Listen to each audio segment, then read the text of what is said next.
আসসালামু আলাইকুম দর্শক, ওয়েলকাম টু রংপুর ব্লগার। আজকে আমরা রংপুরের কুমারপাড়া এলাকায় এসেছি। তো এখানে মাটির বিভিন্ন জিনিস তৈরি করা হয়। তো আজকের ভিডিওর মধ্যে আপনারা দেখতে পাবেন যে এখানে কি কি জিনিস পাওয়া যায়, কি কি জিনিস তৈরি করা হয়। আমরা এখানে দেখতে পাচ্ছি সামনেই। তো বন্ধুরা, প্রথমেই মাটির জিনিস তৈরি করার জন্য মাটিকে আগে প্রস্তুত করে নেওয়া হচ্ছে।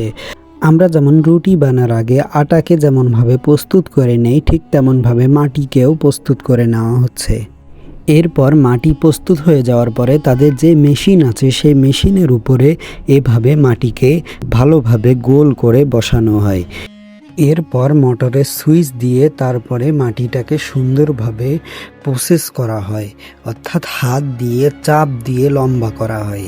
এরপর উপর দিক দিয়ে আঙ্গুল দিয়ে একটা শেপ তৈরি করা হয়, অর্থাৎ যে জিনিস তৈরি করতে চাচ্ছে সেই জিনিসটার একটা শেপ তৈরি করবে।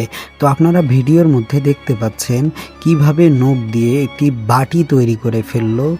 আপনারা ভিডিওর সাথেই থাকুন, কত সুন্দরভাবে এই জিনিসগুলো তৈরি করা হয় আপনারা দেখতে পাবেন। এখন সুতার মাধ্যমে এই বাটিটাকে কেটে তারপরে নেওয়া হবে। তো দেখুন কত সুন্দর একটি বাটি তৈরি করে ফেলা হলো।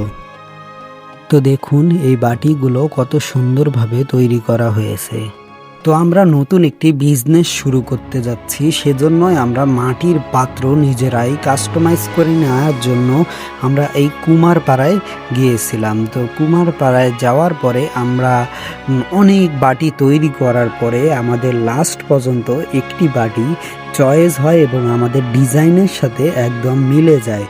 তো অনেক পরিশ্রম এবং অনেক সময় দেওয়ার পরে এক একটা জিনিস তৈরি করা হয়। তো দেখতেই পাচ্ছেন প্রতিটা জিনিস নখ দিয়ে দেখিয়ে দিয়ে একটার পর একটা তৈরি করতে থাকা হচ্ছে, কিন্তু আমাদের ডিজাইনের সাথে মিলতেছে না। শুধুমাত্র মাটি দিয়ে তৈরি করলেই এই জিনিসগুলোর কাজ শেষ হয় না, এগুলোকে আবার রোদের মধ্যে শুকাতে হয়। রোদের মধ্যে শুকানোর পর যখন একদম শুকিয়ে কর করা হওয়ার পরে সব থেকে চ্যালেঞ্জিং এবং কষ্টকর ধাপ চলে আসে।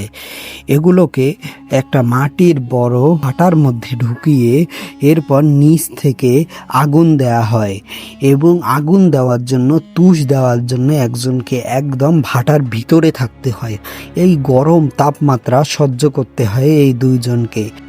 কতটা কষ্ট করার পরে এক একটা মাটির পাত্র এবং মাটির জিনিস আমাদের হাতে আসে, সেটা আমি এখানে সরাসরি না দেখলে কখনোই বুঝতে পারতাম না।